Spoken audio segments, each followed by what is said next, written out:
Bismillahirrahmanirrahim. Assalamu alaikum. I'm your physics instructor from Study Solution by Dr. Ariz Ali Mirza. Today we are discussing about class 9 physics, chapter number 2 mechanics. Okay.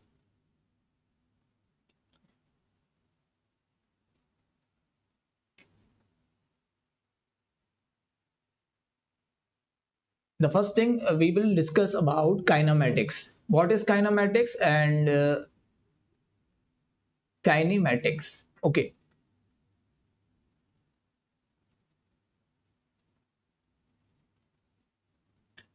देखें एक ऐसा object है जो कि move हो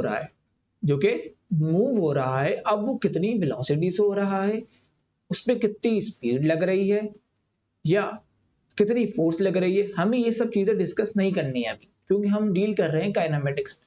बस हम ये जानते हैं कि भाई ये एक ऑब्जेक्ट है जो कि मूव हो रहा है, a motion of a body without reference of force. एक ऑब्जेक्ट मूव हो रहा है विदाउट रेफरेंस ऑफ फोर्स के। लेट्स के डेफिनेशन को अगर देखें, a motion of an object without reference of force, without reference of force. देखिए दोबारा सुनिए, अगर एक ऑब्जेक्ट है जैसे कि मूव हो रहा है, जैसे कि बर्ड फ्लाई, ये भी एक परिंदा एक उड़ रहा है, जैसे कि एग्जांपल ले सकते हैं, a car is running on the road, एक गाड़ी रोड पर चल रही है। अब उस गाड़ी का इंजन जाहिर सी बात है हॉर्स पावर प्रोड्यूस कर रहा है, वो चीजें हमें नहीं डील करनी, बस एक बॉडी मूवमेंट में आ जाए, मोशन में आ जाए, वो सारी चीजें हम डील करेंगे किसके अंदर, काइनेमेटिक्स के अंदर। The next topic जो कि हमारा 2.1 टॉपिक है, topic number 2.1 is rest and motion. Rest and motion. तो फर्स्ट थिंग हम डिस्कस कर लेते हैं रेस्ट के बारे में। अभी देखें, लेट्स सपोज कि मैं बैठा हूं और मैं मूव नहीं हो रहा हूं, मैं बिल्कुल स्टिल पोजीशन में हूं। एक बॉडी अपनी पोजीशन को बिल्कुल से चेंज ना करे with respect to it surrounding, तो ऐसी चीज को हम बोलते हैं कि वो रेस्ट की हालत में। A body is said to be in the state of rest और ऑफ नो यूनिफॉर्म मोशन, यानी कि कोई मोशन में नहीं है। A body does not change its position. A body does not change its position, simple है। Does not change its position, simple है बिल्कुल से। देखें एक कार है, लेट सपोज मान लीजिए एक कार है, ये एक कार है, थोड़ी सी बना लेते हैं खूबसूरत सी, कहीं जाना नहीं है हमने, इसके ऊपर बैठ गया। अभी ये कार रुकी हुई है रेस्ट की हालत में, अभी मैं इसको मूव नहीं करा रहा, तो ये अपनी पोजीशन को चेंज नहीं कर सकता जब तक मैं इसको फोर्स ना लगाऊं या मैं स्टार्ट करके आगे ना ले जाऊं, जब तक ये रेस्ट की कंडीशन में रहेगा। ओके, नाउ नेक्स्ट है हमारे पास मोशन। अब हम मोशन के अंदर टाइप्स को भी डिस्कस करेंगे उसकी। अब मोशन के अंदर हम उसकी टाइप्स को भी डिस्कस करेंगे। फर्स्ट ऑफ ऑल हम पहले मोशन को डील कर लेते हैं कि what is motion.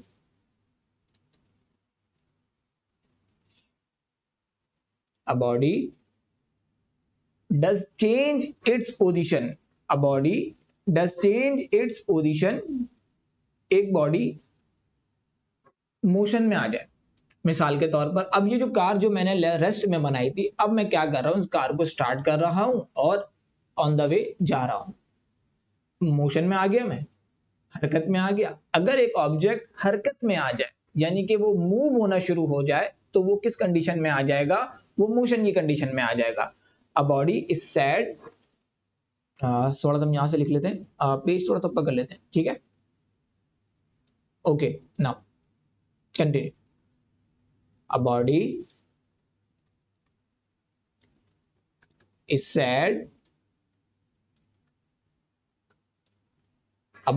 said to be in motion, to be in motion। ज्यादा इसकी लंबी हम इसकी डेफिनेशन नहीं बनाते, हम इतना दिमाग में रखते हैं कि एक बॉडी है जो कि मोशन की कंडीशन में आ जाती है, मूव होना शुरू हो जाती है। एग्जाम्पल अगर हम इसकी देखें कि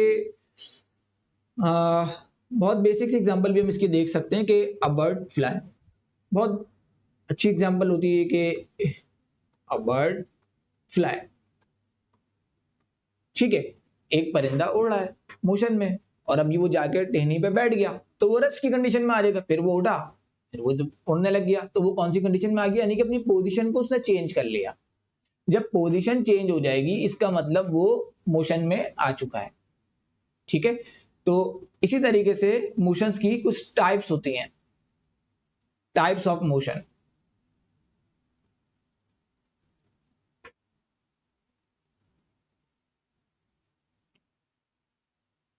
देखें टाइप्स ऑफ मोशन में नंबर वन जो हम डील करने लगे हैं वो है, सॉरी, नंबर वन जो हम डील करने लगे हैं वो ट्रांसलेटरी मोशन। कौन सी? Translatory motion.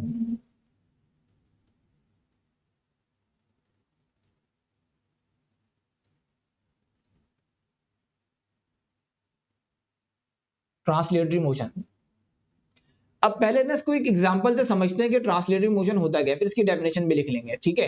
कि मान लीजिए थोड़ी देर के लिए अज्यूम करके चलिए कि ये एक रोड है जिसके ऊपर 3 लाइन है। वैसे माशाल्लाह से हमारे यहाँ लाइंस तो होती ही नहीं है, कराची में रहते हैं हम, तो रोड तो होता है लेकिन उसमें लाइन नहीं होती। तो लेकिन मान लीजिए थोड़ी देर अज्यूम करके चलिए कि आप अकॉर्डिंग टू जो हमारे प्राइम मिनिस्टर है उन्होंने कहा कि हम पेरिस में रहते हैं, थोड़ी देर के लिए अज्यूम करके चलते हैं कि हम पेरिस में, हम कहाँ हैं, पेरिस में।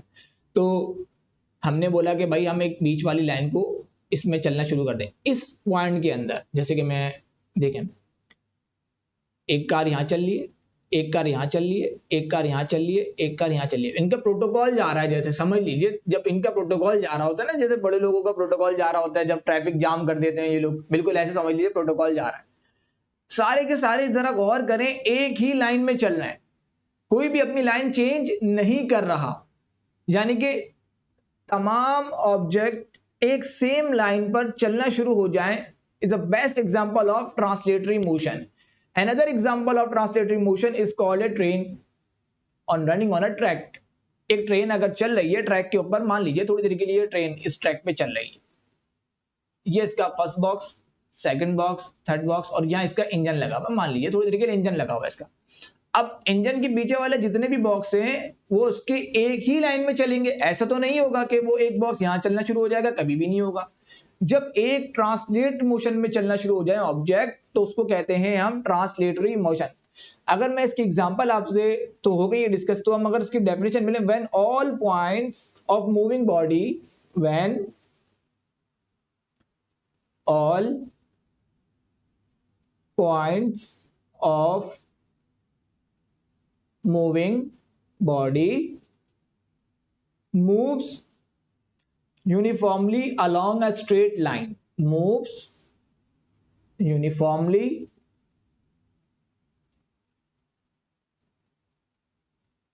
along a straight line, along a straight line। Clear है बात? अगर एक ऑब्जेक्ट सारे पॉइंट्स, जिस मान लीजिए थोड़ी देर के लिए कंसीडर करके चलिए पॉइंट 1 है, ये पॉइंट 2 है, पॉइंट 3 है, पॉइंट 4 है, सारे के सारे पॉइंट एक ही सिमत में चल रहे हैं, यानी कि एक ही पॉइंट में चल रहे हो। समझ लीजिए तस्बीह के दाने ऐसे सीधे सीधे बने हुए होते हैं ना, आप उसको ऐसे धागा बढ़ के खींचते हैं, एक के पीछे एक के पीछे एक, आपने चारों दाने ऐसे बढ़ के खींच दिए, ठीक है, तो सारे के सारे खींचते हुए चले जाएंगे एक ही पॉइंट के अंदर। इस मोशन को हम कहते हैं ट्रांसलेटरी मोशन। क्या कहते हैं? Translatory motion. Same definition almost अगली वाली रहने वाली है हमारे पास, कौन सी? Linear motion. कौन सी? लीनियर मोशन की। Linear motion, okay.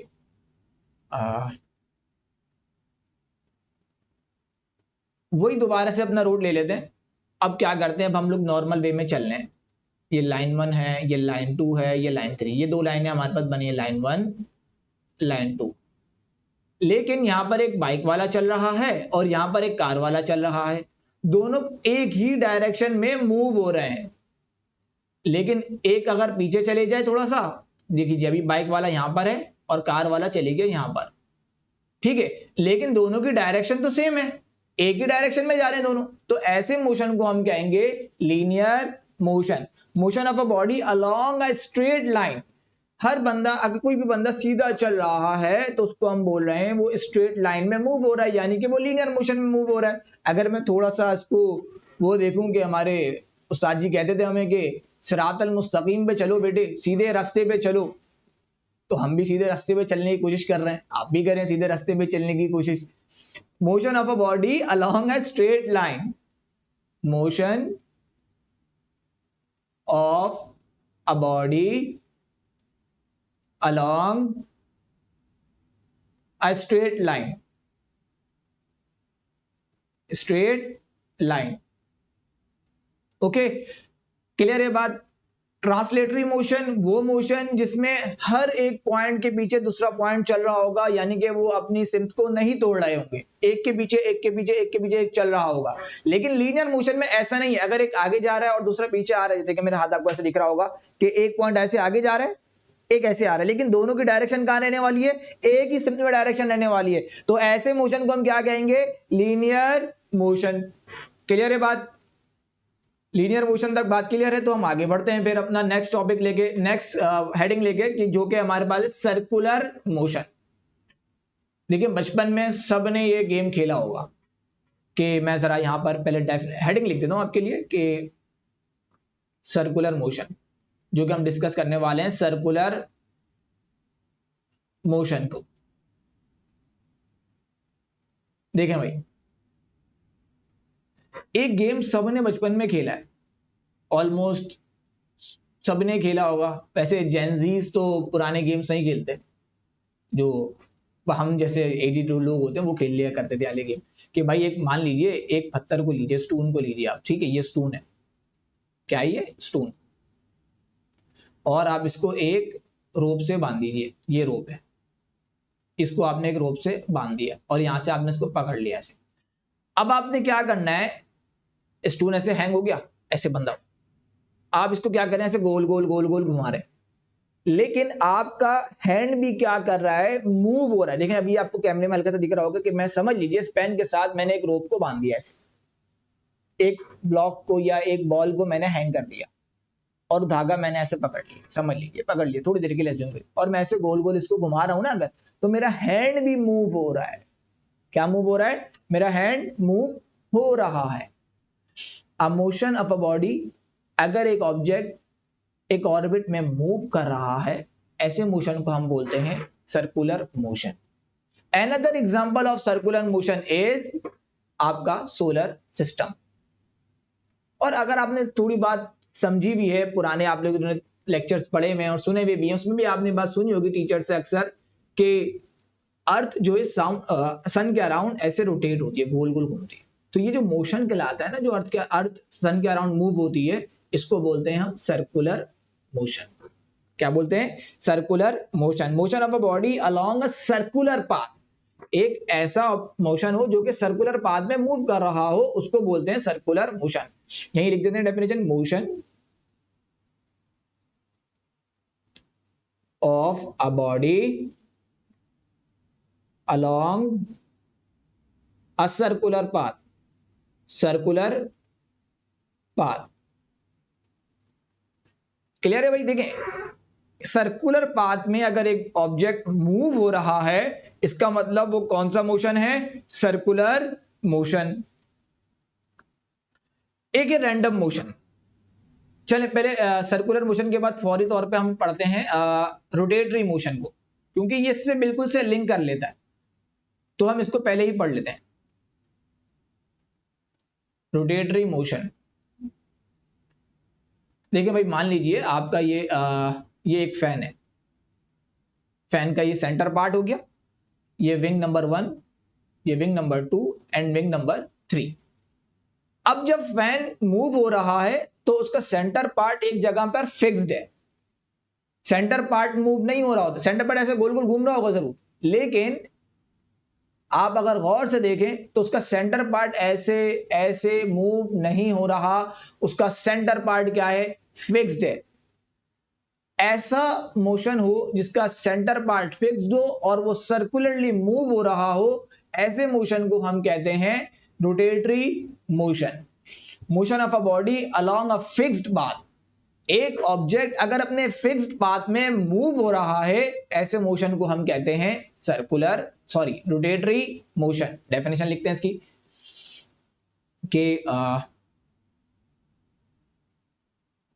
ये हमने जो एग्जांपल लिए बेटा, ये फैन की एग्जांपल लिए, किसकी? फैन की एग्जांपल लिए, ठीक है।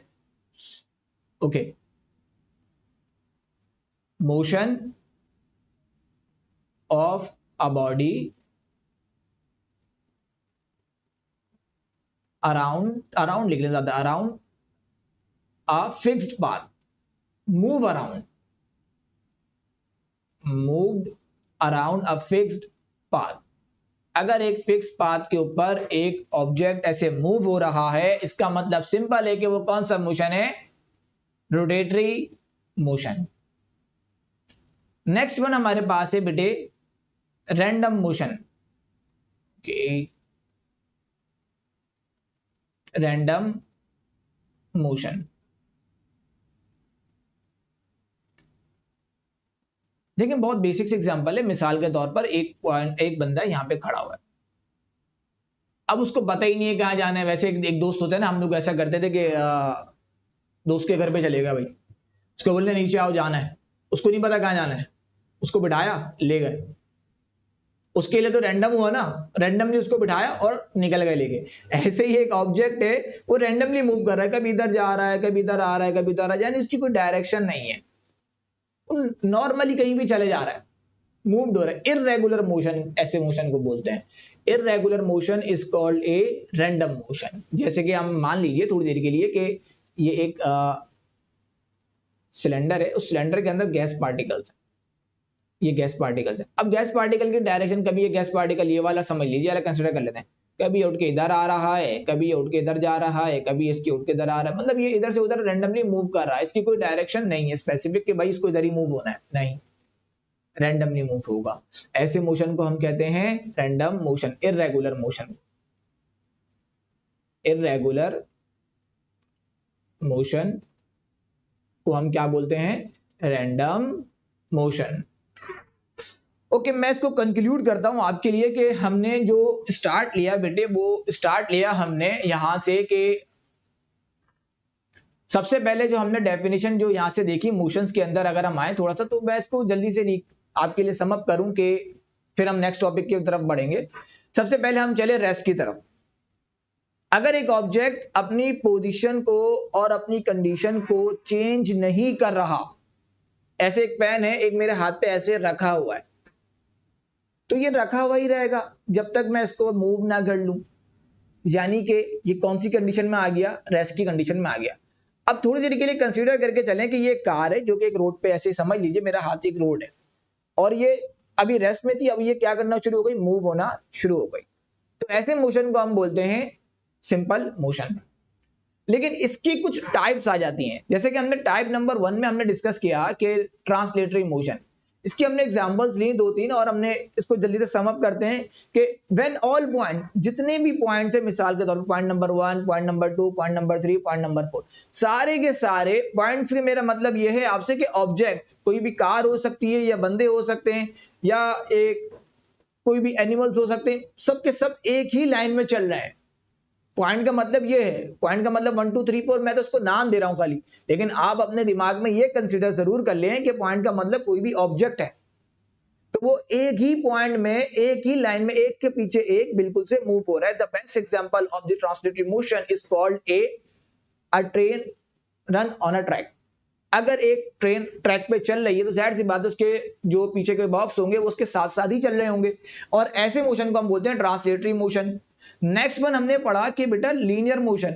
लीनियर मोशन में हमने ये नहीं बोला तो सही कि भाई एक ही डायरेक्शन में चल रहे हैं, दोनों के एक ही साथ चल रहे हैं।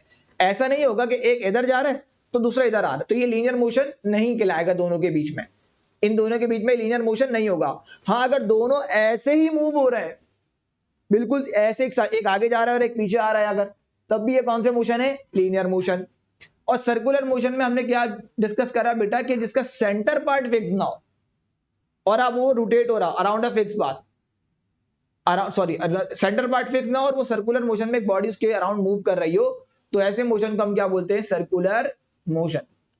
ऐसे हमने रोटेटरी मोशन में पढ़ा, तो क्या डिफरेंस देखा, बस कि उसका सेंटर पार्ट क्या है बेटा, फिक्स्ड है। जिसका सेंटर पार्ट फिक्स्ड होगा और वो अराउंड मूव कर रहा होगा फिक्स ऑर्बिट पे, ऐसे मोशन को हम बोलते हैं रोटेटरी मोशन। नेक्स्ट वन और लास्ट हमने जो डेफिनेशन रीड करी वो हमने देखी बेटा कि रैंडम मोशन। इसकी बेस्ट एग्जांपल ये है कि एक जार के अंदर एक सिलेंडर के अंदर, एक गैस सिलेंडर के अंदर गैस के पार्टिकल्स हैं। अब उस पार्टिकल्स की जो डायरेक्शन है, कभी लेफ्ट है, कभी राइट है, कभी अप है, कभी डाउन है, कहीं भी जा सकती है। हम उसकी डायरेक्शन को नहीं देख सकते कि भाई वो कहां जा रहा है, रैंडमली मूव हो रहा है। ऐसे मोशन को हम बोलते हैं रैंडम मोशन। आई होप कि आपको यहां तक तो बात बिल्कुल से क्लियर हो चुकी होगी कि रैंडम मोशन तक हमने सारी चीजें डिस्कस कर ली हैं। सॉरी, नेक्स्ट वन हमारे पास जो नेक्स्ट टॉपिक जो हमारे पास शुरू होता है बेटा वो है फर्स्ट ऑफ ऑल पे हम डिस्टेंस एंड डिस्प्लेसमेंट को डिस्कस करेंगे। अब डिस्टेंस एंड डिस्प्लेसमेंट को डिस्कस करने लगे अब। The first one is called A distance. देखें भाई, पहले इसकी एग्जांपल देखते हैं, फिर दोनों के डेफिनेशंस भी लिख लेंगे, उसके टर्म्स भी, उसके मेजर किससे करते हैं और उसकी क्वांटिटीज क्या होती हैं, वो सब चीजें हम उसमें इसको देख लेंगे। ठीक है, लेट्स के आप थोड़ी देर के लिए एज्यूम करके चलें कि ये पॉइंट ए है, ठीक है, और इसको बोल देता हूं पॉइंट ए, और ये क्या हमारे पास पॉइंट बी। अब आपको पॉइंट ए से पॉइंट बी की तरफ जाना है। अब जा तो ऐसे सीधा भी सकते हैं, लेकिन आपने बोला सर मैं सीधा नहीं जाना चाह रहा, मैं बस ऐसे घूम फिर के जाऊंगा, तो मैंने ओके चले जाए, आपकी मर्जी। आप ऐसे रैंडमली मूव करके यहां तक आ गए, मींस कि आपके पास कोई डायरेक्शन नहीं थी, आप रैंडमली मूव करके चले गए, लेकिन अपने पॉइंट पर आप पहुंच गए। इसको बोलते हैं हम, आपने जो कवर किया उसको कहेंगे हम distance. The total length covered by a moving body without mentioning a direction. The total length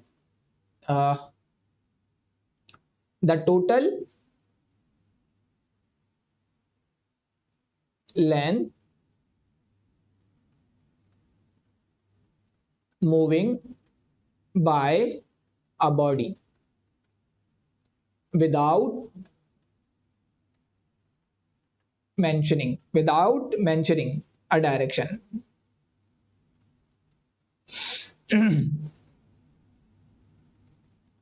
mentioning a direction. अच्छा ये okay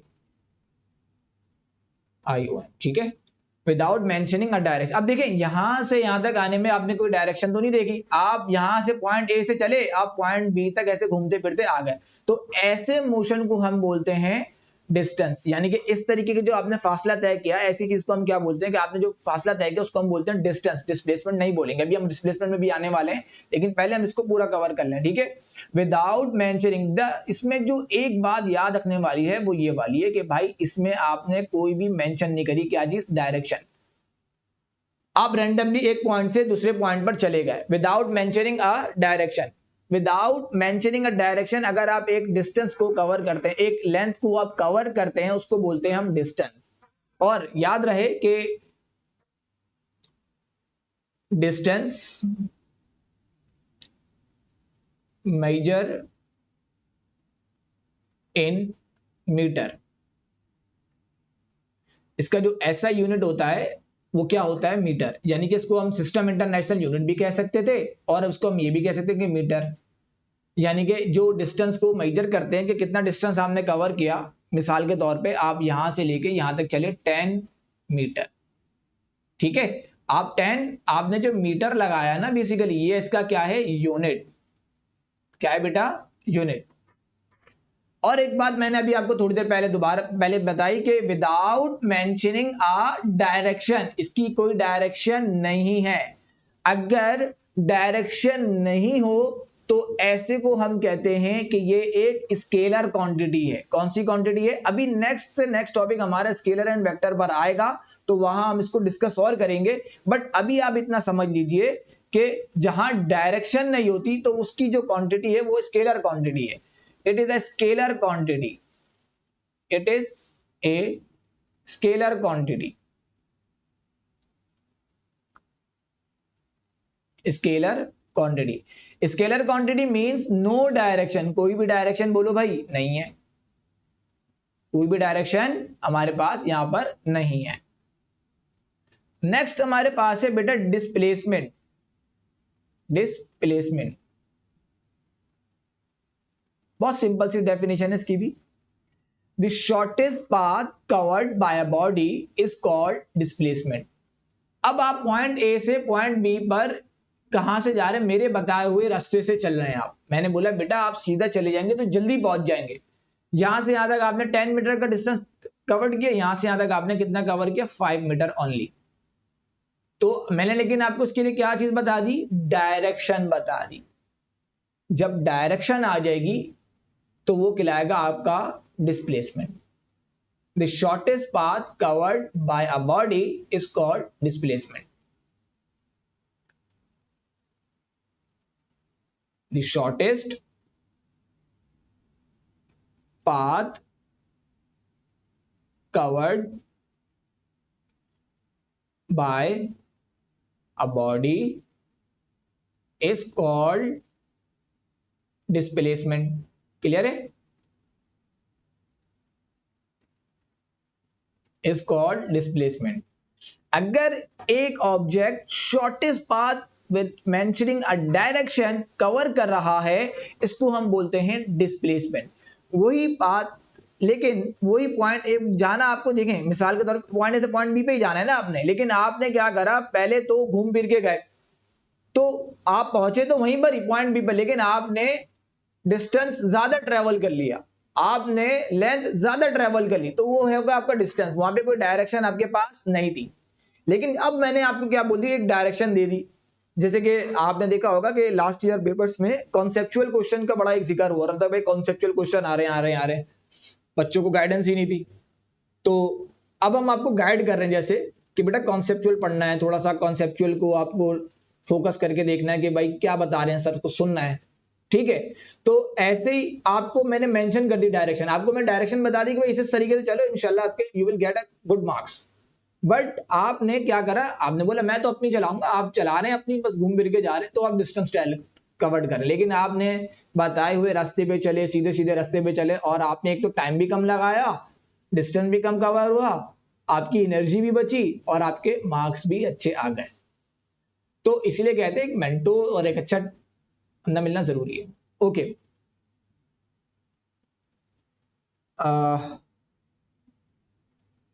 it is a vector quantity, it is a vector quantity,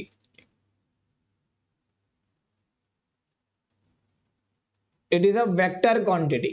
ये क्या है, एक वेक्टर क्वांटिटी है। क्यों? क्योंकि इसमें डायरेक्शन है, विद डायरेक्शन, डायरेक्शन मैं यहां लिख देता हूं ब्रैकेट में, डायरेक्शन, ओके। और मेजर करने के लिए इसका यूनिट क्या होगा बेटा, सेम यूनिट होगा, जो डिस्टेंस का यूनिट है वही डिस्प्लेसमेंट का भी यूनिट होता है, सेम यूनिट, कोई फर्क नहीं आता। Sorry, SI unit of displacement is metre, okay. और इसको स्मॉल सिंबल फॉर्म में लिखेंगे m, स्मॉल m। नाउ हम एक क्विक इसका रिव्यू लेते हैं जल्दी से, डिस्टेंस और डिस्प्लेसमेंट का, और फिर आगे बढ़ते हैं। देखिए डिस्टेंस का एक फॉर्मूला भी होता है, थोड़ा सा हम इसको कवर अप करते हैं और यहां से आपके लिए बात करते हैं। डिस्टेंस की अगर मैं बात करता हूं तो डिस्टेंस का एक फॉर्मूला भी होता है। इसके क्विक हम एक न्यूमेरिकल कर लेंगे छोटा सा, ताकि हमें और अच्छा क्लियर हो जाए, फिर हम आगे बढ़ेंगे। क्योंकि मैं आपको उस वक्त वहां पे लेके जाना चाह रहा हूं जिस पॉइंट पे, वहां के लिए आपको प्रिपेयर कर रहा हूं मेंटली, ठीक है। कि फॉर्मूला क्या होता है आपके पास डिस्प्लेसमेंट का, सॉरी कहां गया, हाँ ये डिस्प्लेसमेंट लिखना है, एक मिनट,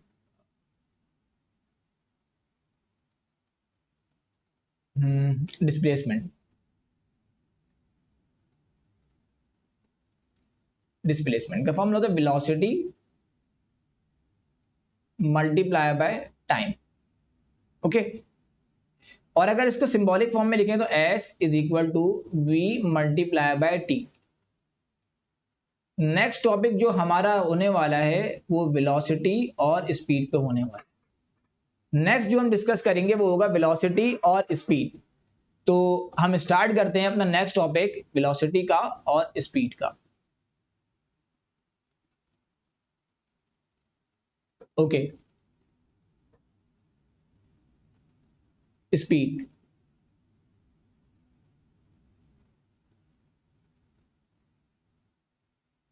देखिए भाई, स्पीड को अगर मैं बोलूं तो आप खुद बोलेंगे सर स्पीड का मतलब है रफ्तार, तेज चलना।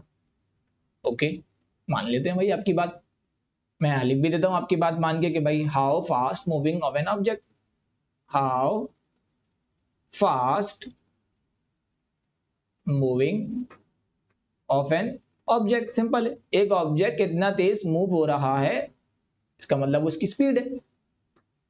ओके, मान लेते हैं। अच्छा, चीज याद रखिए कि स्पीड का सिंबल होता है जिसको हम कहते हैं v। क्या कहते हैं? v। अगर मैं इसकी थोड़ी सी डेफिनेशन को इनहेंस करूं आपके लिए तो वो कैसे लिखा जाएगा? Distance covered by an object, sorry, in a unit time, in a unit time। Okay, एक ऑब्जेक्ट है, मान के चलें कि ये एक ऑब्जेक्ट है, वो यहां से चलना शुरू हुआ और यहां पर आकर रुक गया, यहां पर आकर रुक गया। यहां से यहां तक आने में उसने कोई सर्टेन टाइम भी इस्तेमाल किया, टाइम लगा होगा आने में, और यहां से यहां तक आने में उसको कोई ना कोई डिस्टेंस भी कवर किया होगा। इसी को बोलते हैं distance over time is equal to velocity is equal to speed. Distance, मैं यहां पे अगेन आपको रिपीट कर दूं कि यहां मैं बात कर रहा हूं डिस्टेंस की। किसकी बात कर रहा हूं? डिस्टेंस की। और हमने पीछे अभी पढ़ा कि डिस्टेंस क्या होता है। डिस्टेंस एक स्केलर क्वांटिटी होती है। कौन सी क्वांटिटी होती है? एक स्केलर क्वांटिटी होती है ना। उसकी एक और डेफिनेशन है जो कि बहुत फेमस होती है, rate of change of distance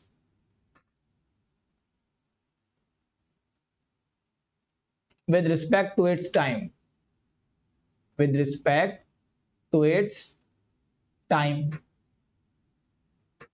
okay, rate of change of distance with respect to its time is equal to speed, equal to speed। देखें, अब जरा थोड़ी देर के लिए अब बात सुने कि हो क्या रहा है। यहां पे एक ऑब्जेक्ट है, अभी ये समझ लीजिए कार है। अब कार ने क्या करा? यहां से चलना शुरू किया, यहां तक चल कर आई, कोई ना कोई स्पीड से चल के आई होगी, कोई ना कोई डिस्टेंस ट्रेवल किया होगा, कोई टाइम लगा होगा, इसको ही हम कहते हैं स्पीड। लेकिन मैं आपसे ये कह रहा हूं कि एक रैंडमली कार चल रही, मुझे नहीं पता वो कहां जा रहा है, बस एक नॉर्मल स्पीड से वो कहीं भी जा रहा है, तो यहां पर क्या कवर हो रहा है? डिस्टेंस कवर हो रहा है, इसलिए इसको हम कहेंगे स्पीड। क्या कहेंगे? स्पीड। अगर मैं इसका फॉर्मूला आपसे डिस्कस करूं बेटे तो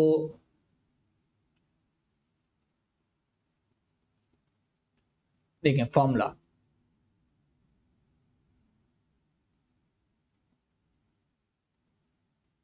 सिंपल सा फॉर्मूला, स्पीड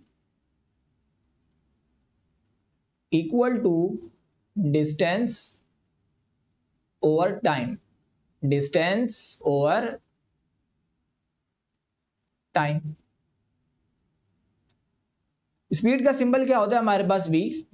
डिस्टेंस का पीछे ही लिख चुके थे, डिस्टेंस को मेजर सिंबॉलिक फॉर्म में लिखा जाता है s से, और टाइम को स्मॉल t से। ये हमारे पास इसका क्या हो गया? एक फॉर्मूला बन गया। किसका? स्पीड का। ठीक है, और स्पीड हमारे पास क्या है? एक स्केलर क्वांटिटी है। स्पीड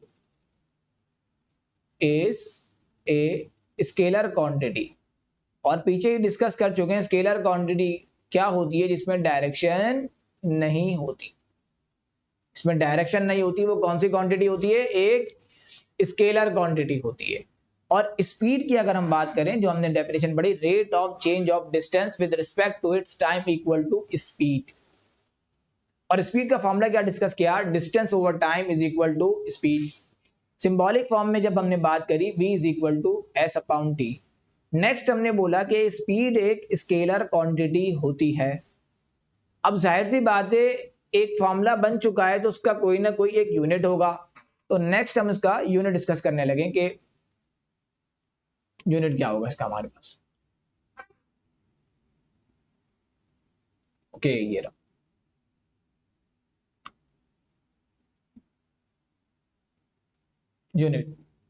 यूनिट ऑफ स्पीड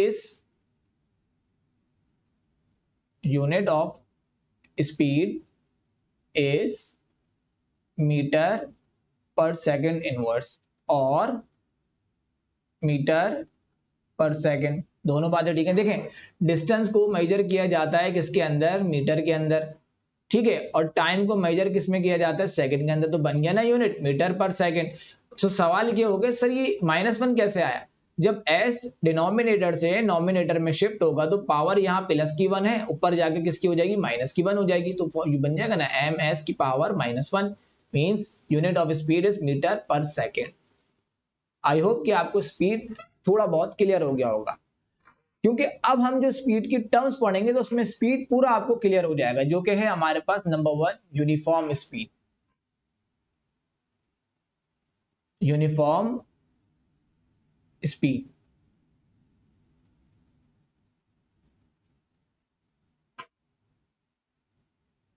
देखें एक ऑब्जेक्ट है वो डिस्टेंस ट्रेवल कर रहा है, equal distance equal interval of time के अंदर अगर एक ऑब्जेक्ट कवर कर रहा है, इसको बोलते हैं speed.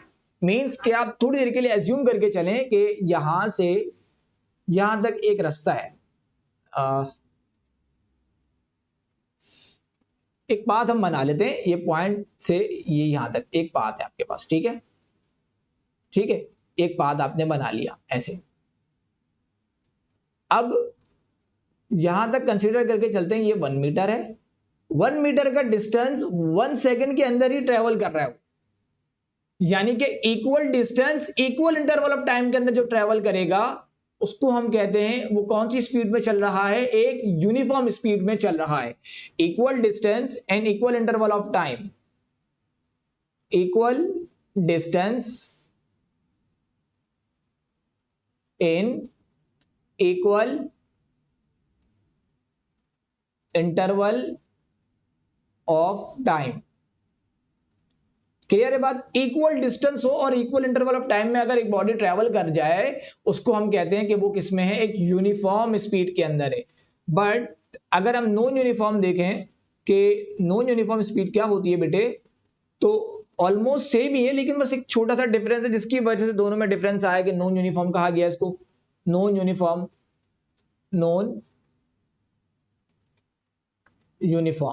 Speed,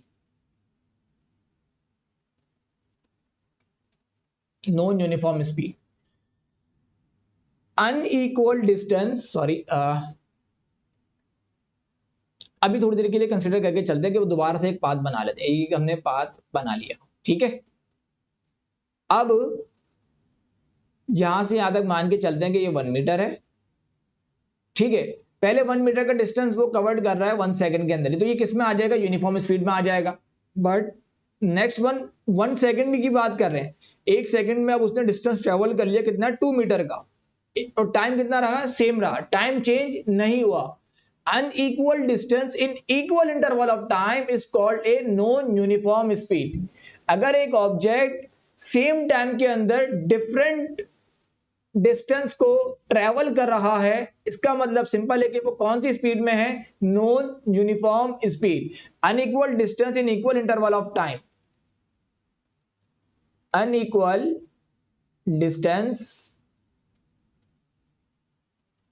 in equal interval of time. Okay, now next one हमारे पास है बेटे एवरेज स्पीड। अब देखें बहुत आसान सी है, एवरेज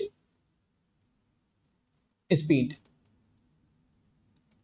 एवरेज स्पीड थोड़ी देर के लिए मान के चलिए कि वही दोबारा से एक पाथ बना लेते हैं हम, ठीक है। यहां से एक ऑब्जेक्ट चलना शुरू हुआ और यहां तक आ गया चलता हुआ, ठीक है। यहां से यहां तक का उसने डिस्टेंस जो कवर्ड किया, एस जो आपने कवर किया, डिस्टेंस जो कवर किया वो 100 मीटर का गया, ठीक है। 100 मीटर का गया आपने, और आपको यहां तक आने में जो टाइम लगा ऑलमोस्ट कितना लगा, 10 10 सेकंड का लगा मान लीजिए। Total distance covered in a total interval of time equal to average speed. Total distance body cover करे और जितना वक्त लगे उन दोनों का आपस में आप डिवाइड करें, जो आपके पास वैल्यू आएगी वो कहलाएगी आपके पास एवरेज स्पीड। मींस के थोड़ी देर के लिए कंसीडर करके चलते हैं कि total distance covered in total interval of time। Clear? Means के अगर मैंने आपको याद करें, मैंने पीछे एक फॉर्मूला भी आपको लिखवाया था वेलोसिटी स्पीड का, सॉरी, के डिस्टेंस ओवर टाइम। ऐसे ही एवरेज स्पीड का भी एक फॉर्मूला होता है, मैं यहां लिख भी देता हूं आपके लिए। एवरेज स्पीड फॉर्मूला सिंपल है, डिस्टेंस ऊपर आएगा लेकिन यहां पर आ जाएगा total distance over total time. Clear? अगर आप देखें, अगर आप एवरेज स्पीड निकालना चाहते हैं तो आप क्या करें, सर के डिस्टेंस तो हमें मालूम है कितना है 100, आपने 100 रखा ऊपर और ये टाइम हमारे पास कितना है 10 सेकंड। 10 सेकंड, एक जीरो से एक जीरो कट गया, final answer you will get के 10 मीटर पर सेकंड। आपने एवरेज स्पीड निकाल ली और वेलोसिटी का आप इस तरीके से भी बना सकते हैं। क्लियर है बात? तो मैं दोनों को समअप करता हूं आपके लिए कि हमने अभी दो चीजें डिस्कस करी। नंबर वन, हमने डिस्कस करा कि एवरेज स्पीड को डिस्कस किया अभी हमने। स्पीड क्या होती है बेटे, कि अगर एक ऑब्जेक्ट एक पॉइंट से दूसरे पॉइंट पर जा रहा है विदाउट मेंशनिंग अ डायरेक्शन, कोई डायरेक्शन नहीं है क्योंकि वो जो ट्रेवल कर रहा है वो एक डिस्टेंस ट्रेवल कर रहा है। How fast moving of an object, एक ऑब्जेक्ट कितना तेज चल रहा है तो उसका मतलब उसकी क्या है, रफ्तार है, और रफ्तार को हम क्या कहते हैं इंग्लिश में, स्पीड। ऐसे स्पीड के अंदर हमारे पास दो चीजें, दो टर्म्स आ जाती हैं। एक होती है हमारे पास बेटा कि यूनिफॉर्म स्पीड, एक होती है हमारे पास non uniform speed. Uniform speed वो स्पीड के अगर एक ऑब्जेक्ट इक्वल डिस्टेंस को कवर करे और इक्वल इंटरवल ऑफ टाइम में कवर कर जाए तो वो कहलाएगा यूनिफॉर्म स्पीड। और अगर एक ऑब्जेक्ट अनइक्वल डिस्टेंस को ट्रेवल करे लेकिन टाइम को चेंज ना करे, एक सेकंड में अगर 1 मीटर का डिस्टेंस ट्रेवल कर रहा है तो अगले एक सेकंड के अंदर वो 2 मीटर का डिस्टेंस ट्रेवल कर जाए तो वो कहलाएगा नॉन यूनिफॉर्म स्पीड। और अगर एक ऑब्जेक्ट एक पॉइंट से दूसरे पॉइंट में पहुंचा, टोटल डिस्टेंस उसने कवर कर लिया और जितना टाइम लगा उसको डिवाइड करें, आपके पास क्या आ जाएगा, एवरेज स्पीड। नेक्स्ट जो हम पढ़ेंगे बेटा वो होगा वेलोसिटी। देखिए स्पीड पढ़ने के बाद वेलोसिटी पढ़ना हमारे लिए आसान हो जाता है। वजह इसकी ये कि स्पीड में हमने क्या डिस्कस करा कि डिस्टेंस मैं लिखूंगा दोबारा आपके लिए और पूरी बात डिस्कस भी करूंगा, लेकिन यहां पर अब एक बात कंसीडर करके चलें बिल्कुल से, कि आपने सिर्फ एक चीज को माइंड में रखना है बिल्कुल से, डिस्टेंस। जब हम स्पीड को पढ़ते हैं तो वहां हम बात करते हैं डिस्टेंस ट्रेवल्ड की, लेकिन जब हम वेलोसिटी को डिस्कस करते हैं तो वेलोसिटी को हम पढ़ते हैं डिस्प्लेसमेंट में। किसमें? डिस्प्लेसमेंट में।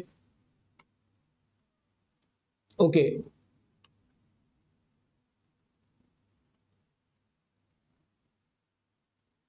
Velocity.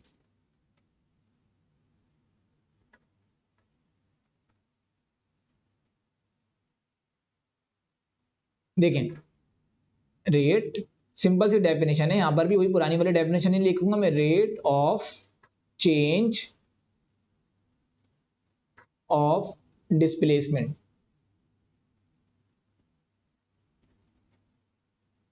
with respect to its time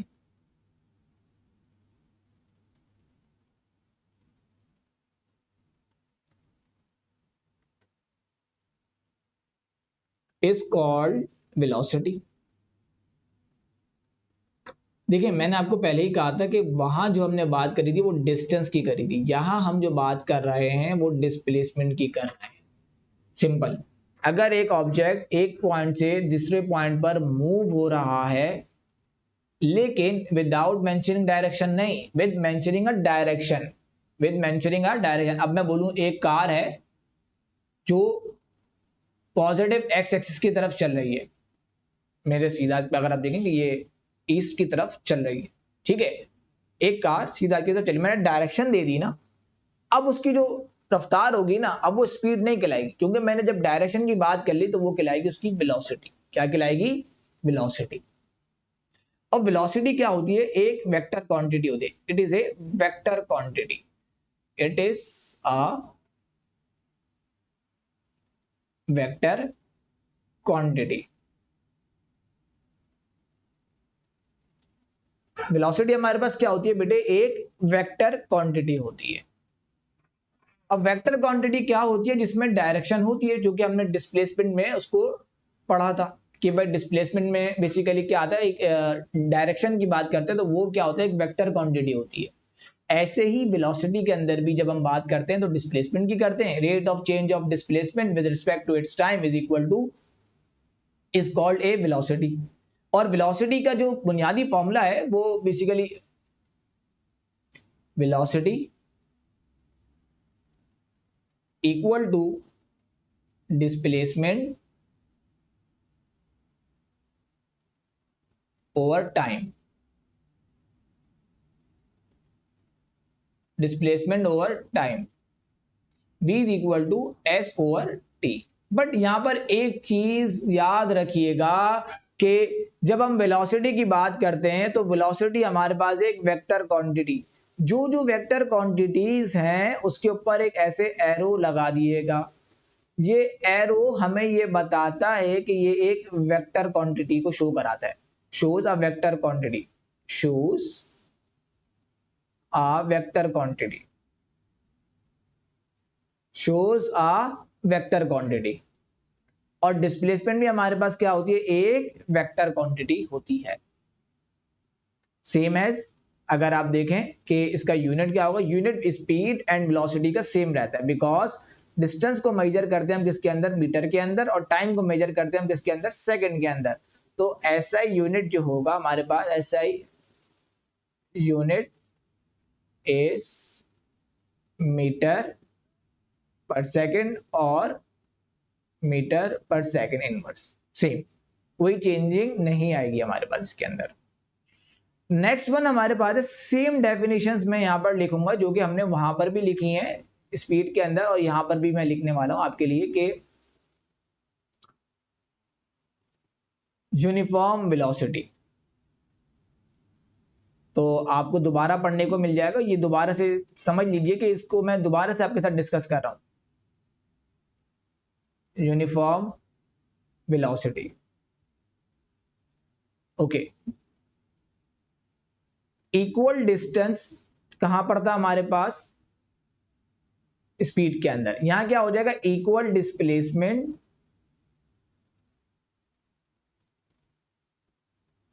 covered a body in equal interval of time। मैं यहां वाली एग्जांपल नहीं बना रहा दोबारा से, क्योंकि हमने पीछे बना ली है इक्वल इंटरवल ऑफ टाइम। अगर एक ऑब्जेक्ट इक्वल डिस्प्लेसमेंट कवर करता है और इक्वल इंटरवल ऑफ टाइम में करता है तो उसका मतलब है वो कौन सी वेलोसिटी है? Uniform velocity. नेक्स्ट वन हमने क्या पढ़ा था बेटे? Non uniform, non uniform velocity.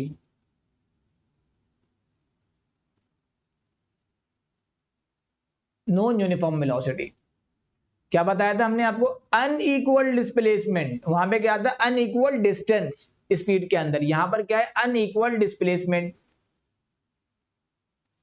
Unequal displacement in equal interval of time. Unequal displacement एक बॉडी कवर करे और टाइम पीरियड क्या रहे, सेम रहे, टाइम पीरियड में चेंजिंग ना आए, इसको हम कहते हैं non uniform velocity. Same as average भी है, total displacement covered by a body in a total interval of time is called a average velocity. Same रहेगा, कोई चेंजिंग नहीं आएगी। बस आपने एक बात नोट करनी है कि स्पीड में हम बात करते हैं डिस्टेंस की और वेलोसिटी में हम बात करते हैं डिस्प्लेसमेंट की। स्पीड होता है एक स्केलर क्वांटिटी और वेलोसिटी है हमारे पास एक वेक्टर क्वांटिटी, और कुछ भी इस चीज में चेंजिंग नहीं आएगी। एक में डायरेक्शन होती है और एक में डायरेक्शन नहीं होती। तो मैं यहां पे एवरेज लिखता हूं, फिर हम नेक्स्ट टॉपिक की तरफ बढ़ेंगे जो कि हमारे पास है acceleration. Okay, average average velocity, average velocity total distance displacement, sorry, total displacement covered by an object, object means body भी बोल सकते हैं आप या कार भी बोल सकते हैं, जो आपको अज्यूम करना है उसमें अज्यूम करें। Total displacement covered bye an object in total interval of time, in total interval of time,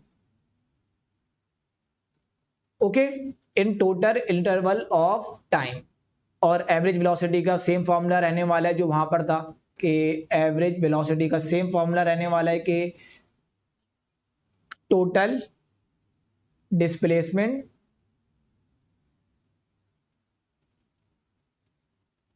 divide by total